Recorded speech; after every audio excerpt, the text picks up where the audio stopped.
The 11th of June 1979, Hollywood paused. Outside the cemetery gates in Los Angeles, crowds gathered early. Veterans in uniform, aging Western stars, directors, politicians, reporters packed shoulder to shoulder. Flags lowered, cameras clicking nonstop. This wasn't just a funeral. This was the burial of an era. John Wayne, the man America treated like its last real cowboy, was being laid to rest. But only a few miles away, in quiet Beverly Hills homes and guarded estates, invitations remained unopened on polished tables. Phones rang and went unanswered. Several major Hollywood names had already made a decision.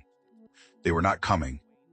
Not because they were busy, not because they were sick, not because they were out of town. They refused to honor him. Publicly, the press framed the day as unity. Headlines spoke about respect, legacy, and a nation mourning a legend. Yet behind the scenes, something else was unfolding, a silent boycott.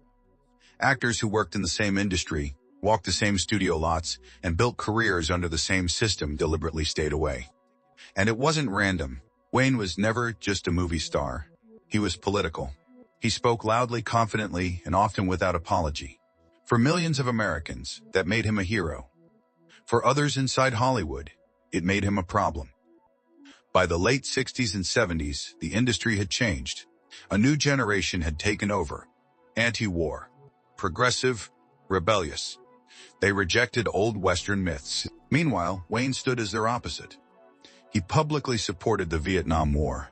He mocked anti-war protesters. He openly criticized the younger actors transforming cinema. And then came statements that people in Hollywood never forgot. In interviews, he argued America had been rightfully taken by stronger people.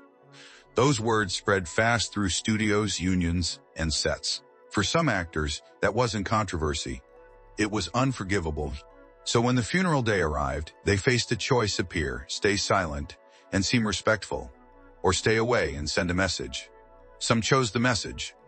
As the procession moved and speeches honored his patriotism, certain famous names did something considered one of the strongest forms of disrespect in the film world. They didn't even send flowers. One talent agent later told a reporter quietly, they were afraid showing up would look like approval. This wasn't just personal dislike. It was a cultural battle. Old Hollywood versus new Hollywood. And the first man who openly refused to attend shocked the industry. Because he didn't stay quiet about it. The first open rejection didn't come from an obscure actor trying to make a statement. It came from one of the most respected performers of his generation, Marlon Brando. By 1979, Brando wasn't just a star. He represented everything the new Hollywood stood for. Method acting, realism, social activism, confrontation. He had already challenged the Academy Awards, refused ceremonies, and publicly criticized the industry's hypocrisy years earlier. So when news spread he would not attend Wayne's funeral, people paid attention. Because this time, it wasn't Hollywood politics. It was personal. Brando and Wayne symbolized opposite Americas. Wayne believed in tradition, patriotism, and strength through dominance. Brando believed the country needed to face its past, especially its treatment of minorities and Native Americans. Their disagreement had simmered for years, but interviews in the 1970s turned it into open hostility. Wayne mocked activists. Brando supported them.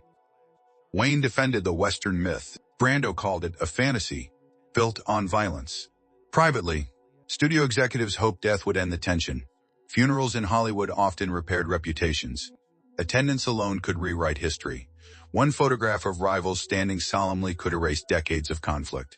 But Brando refused to play along. According to reporters at the time, he declined the invitation immediately. No hesitation, no polite excuse. People close to him said he believed appearing would look like endorsement of views he had spent years fighting against. And he didn't hide that reasoning.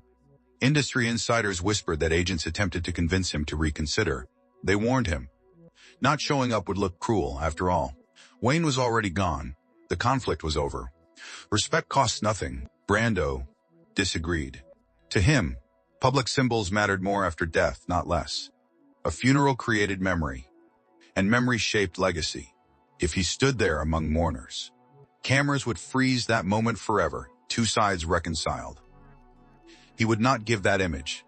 What made it worse for traditionalists was that some younger actors quietly agreed with him. They didn't all speak publicly, but they followed his lead. The absence began to look less like a coincidence and more like a coordinated silence. Reporters noticed the missing names. Columnists started asking questions. Why were several counterculture stars nowhere near the cemetery? Why were representatives attending instead of the actors themselves? Why did some studios suddenly claim scheduling conflicts for people who were visibly in Los Angeles that same day? Hollywood realized the narrative was slipping. Instead of a unified farewell, the funeral was exposing a divide the industry had tried to hide for a decade. And Brando's refusal opened the door. Because once one legend stayed away, others felt safe doing the same. The next absence would be even more shocking. Not because of politics, because this man and Wayne had once been expected to work together until a feud quietly destroyed the possibility forever. If Marlon Brando's absence exposed a political divide, the next missing name revealed something far more uncomfortable. Personal contempt, Clint Eastwood. To the public, it sounded impossible. Eastwood was the natural successor to Wayne, the Western hero of the new era, the quiet gunslinger replacing the loud cowboy. Studios had spent years presenting them as part of the same legacy, two generations of the same American myth. But behind the image, the relationship never truly existed. Wayne represented the classic Western, clear heroes, clear villains, moral certainty. Eastwood's films, especially the spaghetti westerns, dismantled that idea. His characters were cold, ambiguous, sometimes brutal. The West wasn't honorable anymore. It was survival. And Wayne hated that. In interviews during the 1960s and 70s, Wayne openly criticized the new westerns. He never liked the direction the genre had taken. And though he rarely attacked Eastwood directly by name, everyone understood who he meant when he spoke about dirty heroes and morally empty gunslingers. Eastwood heard those comments, and he never forgot them. People close to productions at the time said Wayne also disliked how audiences shifted loyalty. Younger viewers weren't watching the old cavalry charges anymore. They were watching lone anti-heroes in dusty towns. The cultural torch was moving, and both men knew it. They never had a public shouting match, no dramatic confrontation, no headlines about a feud. Just distance, so when the funeral approached, industry veterans assumed Eastwood would attend out of tradition alone. Even rivals usually appear at ceremonies. Hollywood respects symbolism more than emotion. A single photograph of the old guard and the new guard together would have closed the chapter perfectly. It never happened. Eastwood stayed away. No speech, no public tribute in person, no appearance beside the coffin of the man many believed he had replaced. Insiders later described the decision as deliberate, not hostile, but intentional. Attending would connect their legacies forever, suggesting mentorship, respect, continuity. Eastwood had built his career redefining the Western, not inheriting it, and standing at that funeral would rewrite history. Columnists noticed immediately. The press expected at least one image, the old cowboy honored by the new one. When it didn't appear, questions followed. Some reporters were told scheduling issues. Others were told privacy. But within the industry, the explanation circulated quietly. The gap between their visions of America was too large even for a funeral to bridge. By now, the pattern was undeniable. This was no longer one activist protest or one ideological opponent. Multiple major figures were choosing absence over courtesy, and every missing face made the ceremony feel less like a universal farewell and more like a divided audience watching different endings. But the next person to stay away would shock people for a different reason. He wasn't a political opposite. He wasn't a generational replacement. He was someone Wayne had openly insulted. By the time the third major absence was noticed, reporters were already whispering about a boycott. But the next name changed the tone completely. Because this wasn't about ideology or artistic rivalry. It was about humiliation. Dustin Hoffman. Hoffman represented the exact kind of actor the 1970s had created. Vulnerable, realistic, imperfect. No towering hero posture. No mythic masculinity. Just ordinary human beings placed inside complicated stories. Films like Midnight Cowboy and Kramer vs. Kramer proved audiences no longer needed invincible men on horseback to fill theaters. And Wayne despised that shift. In interviews late in his career, Wayne complained that the new generation of actors played weak men. He believed Hollywood was abandoning strength and replacing it with insecurity. While he didn't attack every performer individually, he once mocked the idea of modern leading men crying on screen, a comment widely interpreted inside the industry as aimed directly at actors like Hoffman. To younger stars, it felt dismissive. To Hoffman, it felt personal. They embodied opposite definitions of masculinity. Wayne's characters solved problems with force. Hoffman's characters barely understood themselves. The audience had moved toward the latter, and that cultural change created quiet tension across Hollywood. So when the funeral invitation arrived, people expected at least professional courtesy. Even critics typically attend, not for friendship, but for tradition. Hollywood ceremonies often rewrite relationships after death. Respect replaces rivalry, at least publicly. Hoffman declined. No dramatic statement, no press conference, no insult in return, just absence. Those close to him said he didn't want to participate in turning a complicated legacy into a simple heroic narrative. Standing there, among salutes and patriotic speeches, would freeze Wayne into a symbol Hoffman never believed in. And that mattered. Because funerals don't only close lives, they define reputations.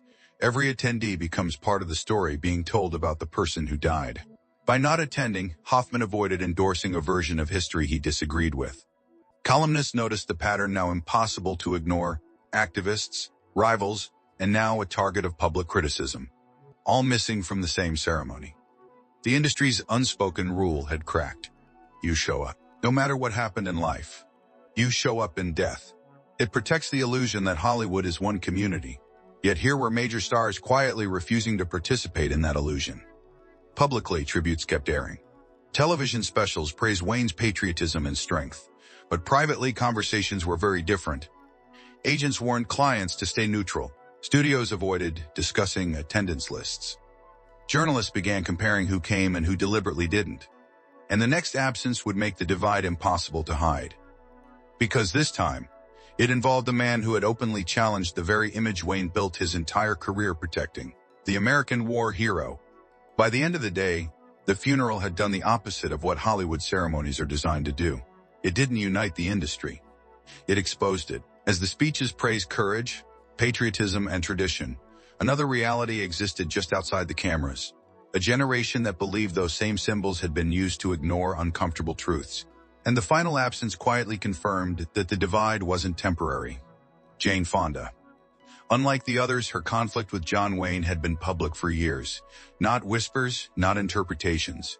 Direct opposition. During the Vietnam War era, they stood on completely opposite sides of America's most explosive cultural battle. Wayne openly supported the war effort and the military image tied to his films. Fonda became one of the most controversial anti-war activists in the country. They didn't simply disagree. They represented rival national identities. To supporters of Wayne, he defended honor and loyalty. To supporters of Fonda, he defended a myth that justified violence. So when the funeral arrived, no one realistically expected reconciliation. But some still assume time softens conflicts. Death often erases political fights. Rivals usually offer a respectful statement, even if only symbolic. She didn't attend, and that absence carried a different weight than all the others. Because it confirmed something people in Hollywood rarely admit publicly. Legacies are negotiated, not universally accepted. The man mourned by millions could simultaneously be rejected by others who shared his profession, his fame, and even his era. Looking back, the pattern becomes clear. Brando refused because attending would legitimize ideas he fought against. Eastwood stayed away to avoid being placed in a lineage he never claimed.